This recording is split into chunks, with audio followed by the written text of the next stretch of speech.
A los 32 años, reflexiono sobre mi infancia con mi hermano menor, que ahora tiene 28. Nuestro padre, de 56, nos crió, pero siempre favoreció a mi hermano. Este favoritismo comenzó en la secundaria, y con los años aprendí a aceptarlo. Nunca encajé en la visión de mi padre sobre un hijo ideal. A diferencia de él, no me interesaban los deportes ni otras actividades tradicionalmente masculinas. En cambio, yo era un niño apegado a mi madre, atraído por actividades que él consideraba poco masculinas. Me encantaba leer, cantar y experimentar en la cocina. Cuando mi papá me impulsaba a jugar fútbol con él, me costaba mucho, y pronto me di cuenta de que nos estábamos distanciando. Mi hermano, por otro lado, encarnaba todo lo que mi padre deseaba, un niño fuerte y aventurero que disfrutaba de los juegos rudos. Era evidente que el afecto de mi padre estaba completamente con mi hermano, quien recibía elogios constantes, mientras que yo a menudo era ignorado. Mi madre, sin embargo, era diferente, nos amaba a ambos por igual, y yo la apreciaba por eso.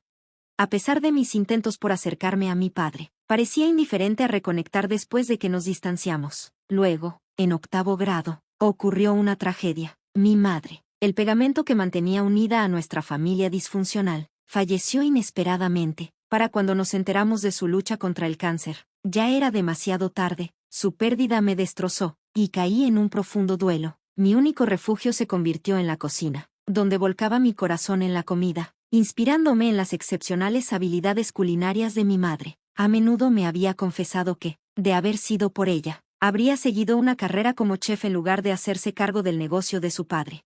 Cocinar se convirtió en mi consuelo, especialmente porque mi hermano y mi padre ofrecieron poco apoyo emocional durante la pérdida de mi madre. Ellos enterraron sus sentimientos, volviéndose aún más distantes, mientras que yo anhelaba la cercanía que una familia normal comparte en tiempos de duelo. Mi padre se sentía cada vez más frustrado con mi pasión por la cocina, y frecuentemente me urgía a dejarla y a participar en actividades más masculinas. Un día, su paciencia se agotó, y me amenazó con asignarme todas las tareas del hogar si volvía a verme cocinando. Tuvimos una fuerte discusión, en la que insistió en que debía ser más como mi hermano. Cuando le dije que nunca me había amado de verdad, se sintió como una dura verdad flotando en el aire. Ese momento marcó la última conversación genuina que tuvimos. Después, quedó claro que él se había resignado a la indiferencia, y yo finalmente dejé de intentar ganarme su aprobación. Durante los siguientes años, me aislé en mi habitación, estudiando nuevas recetas y escuchando música. Estaba decidido a triunfar como chef, no solo por mí, sino en honor a mi madre. Durante ese tiempo, solo hablaba con mi padre cuando era absolutamente necesario, y mi hermano reflejaba la indiferencia de nuestro padre. Con mi mamá ausente, me sentía completamente solo. Cuando llegó el momento de postularme para la universidad, decidí aplicar tanto a universidades tradicionales como a algunas escuelas culinarias prestigiosas. Sabía que debía aprovechar la oportunidad, aunque dudaba que mi padre apoyara mi decisión. Ese verano, hice una pasantía en un restaurante, ganando experiencia valiosa que eventualmente me llevó a una carta de recomendación. Estaba emocionado cuando recibí cartas de aceptación de varias escuelas, incluida la mejor escuela culinaria en Francia. Sin embargo, esto significaba que tendría que pedirle permiso a mi padre, lo que me llenaba tanto de emoción como de temor.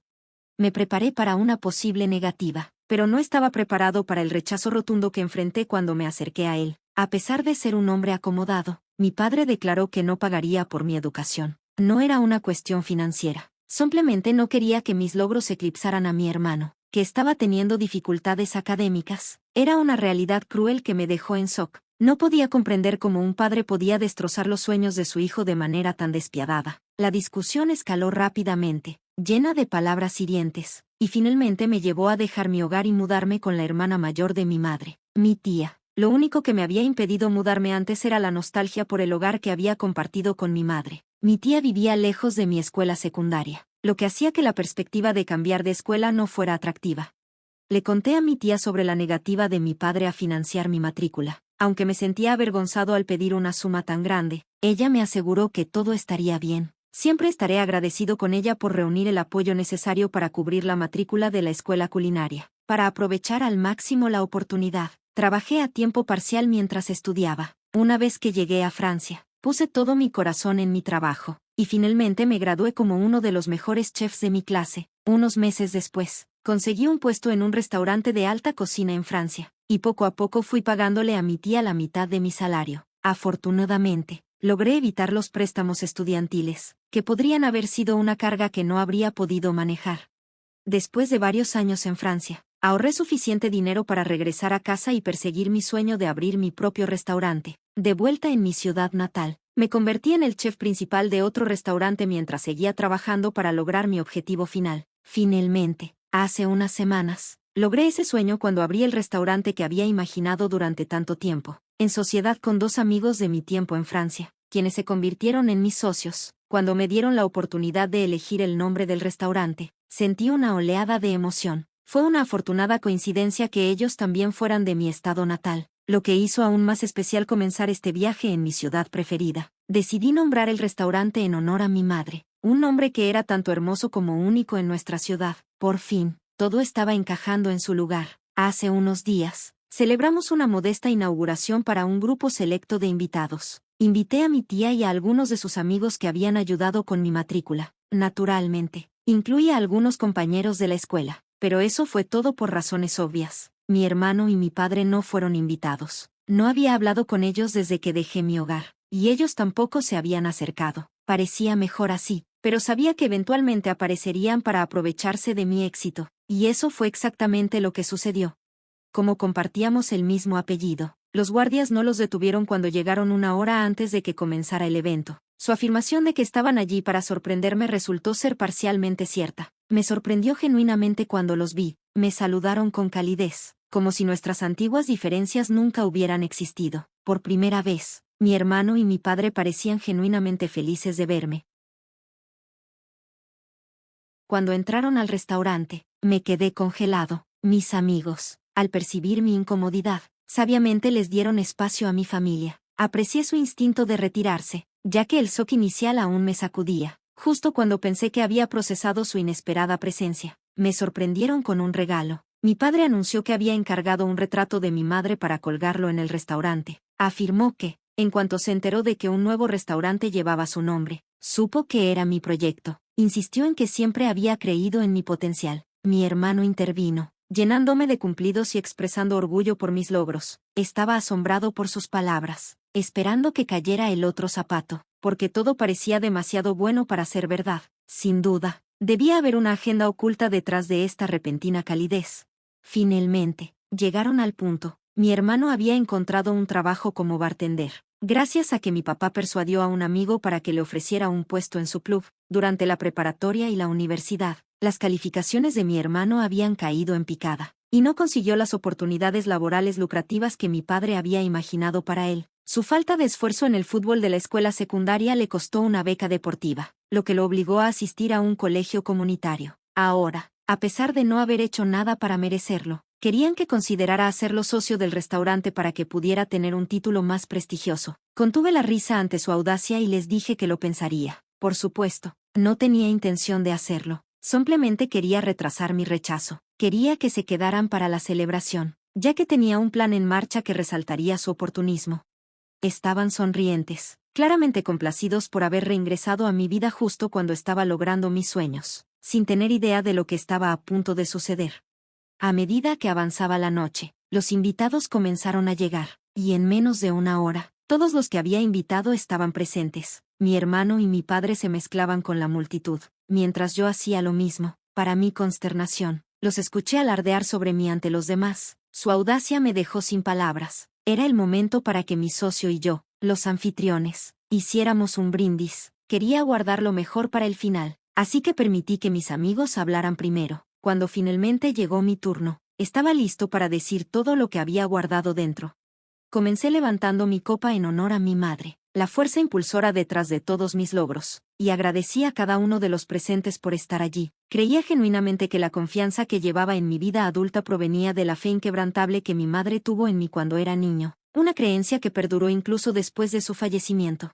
Después de honrar su memoria, cambié al verdadero propósito de mi discurso. Expresé mi gratitud a mi tía, reconociendo el apoyo financiero que recibí de ella y sus amigos, lo que hizo posible que asistiera a la escuela culinaria. Luego dirigí mi atención a mi familia, la verdadera razón por la que había necesitado ese apoyo en primer lugar. Reflexioné sobre mi crianza y cómo mi padre a menudo me criticaba por mis supuestos intereses femeninos, como cocinar, sin mostrarme amor ni aliento. Relaté cómo se negó a pagar mi educación, temiendo que eclipsara a mi hermano, su hijo dorado, una copia perfecta de sí mismo. Esto fue el catalizador de mi partida de casa, pero al final, había triunfado sobre todos los obstáculos que me habían puesto. De alguna manera, ellos habían contribuido a mi resiliencia, la cual tal vez no habría descubierto de no ser por los desafíos que enfrenté.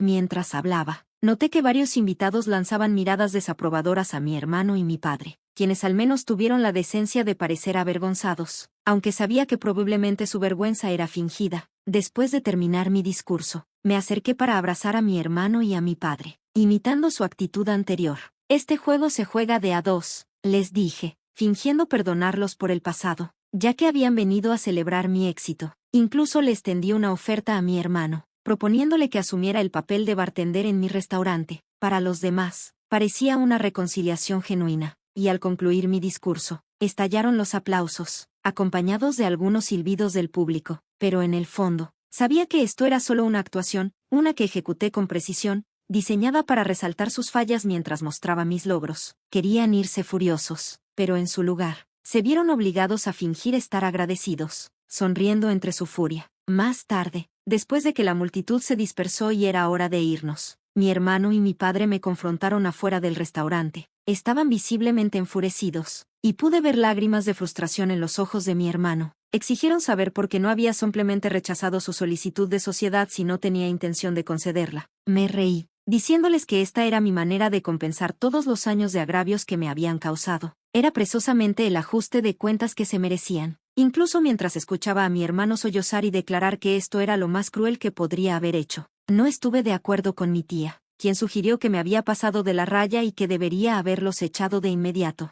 Sentía que esto era justo castigo por haberse burlado de mí durante años. A pesar de que mi tía cree que fui demasiado duro, decidí no ponerme en contacto con mi familia para disculparme. No voy a fingir sentirme culpable por mis acciones, porque en verdad no lo siento. Cuando vinieron a la celebración, tuvieron la oportunidad de disculparse, pero eligieron permanecer en silencio. Aunque mi tía no ha vuelto a mencionar el tema desde nuestra conversación, aún piensa que no debería haber actuado de esa manera. Supongo que tendremos que estar en desacuerdo en esto, y eso está bien para mí. En otras noticias, mi hermano ha estado difundiendo comentarios despectivos sobre mí a nuestras excompañeras de clase. Fuimos a la misma preparatoria, lo que complica las cosas, ya que he comenzado a recibir mensajes extraños de estudiantes confirmando sus alegaciones. Ha estado diciendo a todos que serví comida de 3 días de antigüedad en mi restaurante, humillándolo tanto a él como a nuestros padres. No es sorprendente que esté exagerando la historia para pintarse como la víctima, aunque normalmente no dejaría que rumores tan pequeños me afecten. No puedo permitirme que posibles clientes se tomen en serio sus mentiras. Me puse en contacto con mi hermano, amenazando con asegurarme de que perdiera su trabajo actual si seguía difundiendo información falsa sobre mí y mi negocio. Simplemente no tengo tiempo ni energía para este tipo de drama, y espero que mi amenaza ponga fin a todo esto. Lo último que necesito mientras trabajo tan duro para construir mis sueños es lidiar con esto. En un segundo mensaje, mi hermano respondió a mi texto con una risa, diciendo que no se detendría hasta que lo hiciera socio. El nivel de delirio es asombroso. ¿No es absurdo que hable mal del restaurante al que supuestamente quiere unirse? Parece que mi padre lo está manipulando para que busque un papel de alto perfil sin haber hecho ningún esfuerzo. Desafortunadamente para ellos, no pueden lograrlo conmigo. Amenacé con que mis abogados se pondrían en contacto con él si no dejaba de hacer tonterías. No está en posición de negociar conmigo. Aunque aún no he presentado una demanda, quiero evitar dramas innecesarios. Tomaré medidas si intenta algo más. Esto servirá como su última advertencia. Me doy cuenta de que ha pasado más de un mes desde mi última actualización. La vida ha sido tan agitada que no he tenido un momento para compartir lo que ha estado ocurriendo. Aunque mi hermano ha dejado de difamarme, él y mi padre todavía están ansiosos por aprovecharse de mi éxito. Hace unas semanas, vinieron a mi casa, intentando intimidarme. Afirmaron que habían hablado con un abogado y me amenazaron con demandarme por nombrar el restaurante en honor a mi madre. Insistieron en que debía hacer socio a mi hermano si quería evitar complicaciones. Cuando me di cuenta de lo ridícula que era su afirmación, ningún abogado tomaría un caso tan absurdo. Decidí enfrentarlos. Parecían olvidar que mi madre no era solo la esposa de mi padre, era mi madre. Tenía todo el derecho a usar su nombre. Les advertí que, si no me dejaban en paz, tendría que llamar a la policía. En ese momento, ya había tenido suficiente de sus tonterías. La situación casi se descontrola cuando mi hermano intentó agarrarme por el cuello, pero mi padre lo detuvo. Estaba claro que estaba perdiendo los estribos, probablemente debido a la humillación. Yo no era el culpable, y tuvieron suerte de que no llamara a la policía en ese mismo instante. Le exigí a mi padre que saliera, pero él insistió en que quería hablar conmigo a solas y mandó a mi hermano a esperar en el coche. Una vez a solas, mi padre trató de controlar la situación, diciendo que mi madre estaría decepcionada de mí si supiera lo que estaba haciendo. Lo que realmente quería decir era que debía dejarlo pasar. Le dije que me dejara en paz. No podía soportar más sus manipulaciones. Tratar de invocar la memoria de mi madre fue un nuevo nivel de bajeza, incluso para él. Habíamos sobrepasado hace mucho el punto del perdón. No entendía por qué esperaban que los perdonara sin una disculpa, especialmente cuando nunca mostraron arrepentimiento por cómo me trataron con respecto a mi madre. Dudaba que ella hubiera estado orgullosa cuando mi padre se negó a pagar mi matrícula. Si acaso, eso la habría molestado tanto como a mí. Mi padre debería ser la última persona en darme lecciones sobre lo que mi madre aprobaría o no. Sé que ella está orgullosa de mí, donde quiera que esté, y nada de lo que diga mi padre cambiará eso. En una nota positiva, el negocio en mi restaurante va de maravilla y tengo planes de expandirlo pronto.